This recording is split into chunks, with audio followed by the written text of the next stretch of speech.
Hello and welcome back sa Chelicious. Ngayon po ay tuturo ko sa inyo kung paano lutuin ang pork ribs na siguradong mapapa-extra rice ka sa sarap. Wow!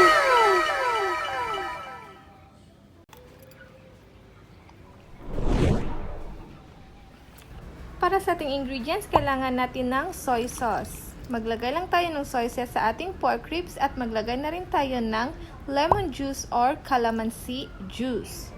Haluin lang natin ito ng mabuti hanggang sa ma-absorb ng ating pork ribs ang lemon juice at soy sauce. Kapag na-mix na natin ito ng mabuti, i-marinate lang natin ito for at least 30 minutes para mas ma-absorb talaga ng pork ribs ang ating soy sauce and lemon juice.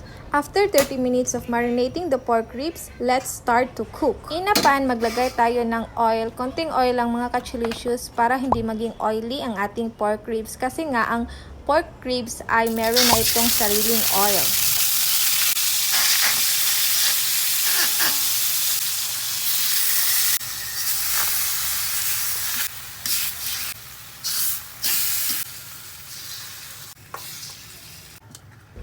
Kapag nalagay na natin lahat ng ating marinated pork ribs, arrange lang natin ito mga ka-Chelicious at hintayin natin na lumabas ang juice ng pork ribs. So lumabas na nga ang juice ng ating pork ribs, flip lang natin on the other side para balance ang pagkaluto ng ating pork ribs.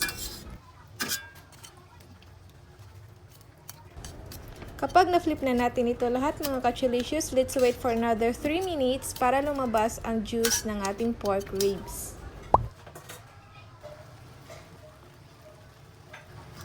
Dahil lumabas na ang natural juice ng ating pork ribs mga ka-Chelicious, mix lang natin ito ng mabuti at maglagay na tayo ng ating iba pang ingredients katulad ng garlic. Maglagay na rin tayo ng onion at haluin lang natin ito ng mabuti at maglagay na rin tayo ng ating tomato sauce. Kapag nalagay na natin ang ating tomato sauce mga ka-Chelicious, make sure to boil it for at least 3 minutes para langhap sarap talaga ng pork ribs ang ating tomato sauce. Mga ka-Chelicious, kapag bago ka pa sa panonood ng ating mga videos, make sure to comment down below kung saang lugar kayo nanonood para naman ma-shoutout ko kayo. At haluin lang natin ito ng mabuti hanggang sa mag-combine ng ating tomato sauce sa ating pork ribs. Don't forget mga ka-Chelicious to boil it for at least 3 minutes para lang hapsarap talaga ng ating pork ribs ang ating tomato sauce. Instead of water, ang nilagay ko mga ka-Chelicious is 240 ml of Sprite kasi nga ang Sprite ay nagbibigay talaga ng tamis at sarap sa ating pork ribs. Pero mga ka-Chelicious, if hindi available ang Sprite sa inyo, you can add water instead. At mix lang natin ito ng mabuti and cover for at least 40 minutes hanggang sa maging tender ang ating pork ribs.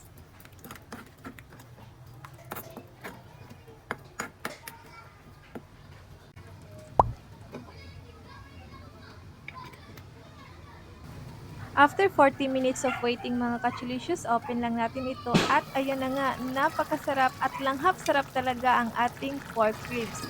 Don't forget mga ka-Chelicious, maglagay rin tayo ng laurel leaves para mas maging aromatic ang ating pork ribs at haluin lang natin ito ng mabuti.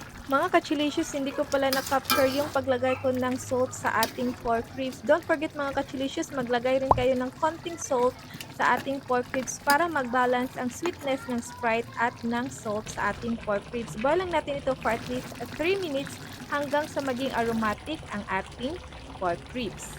At ready to attack na mga ka-Chelicious itong napakasarap na pork ribs with Sprite. Ito ay best served with hot rice mga ka-Chelicious. Talagang mapapa-extra rice ka sa sarap kasi sauce pa lang, ulam na. Wow! Happy eating mga ka-Chelicious! Don't forget to like, follow, share, and subscribe for more Chelicious videos. Happy cooking and God bless everyone!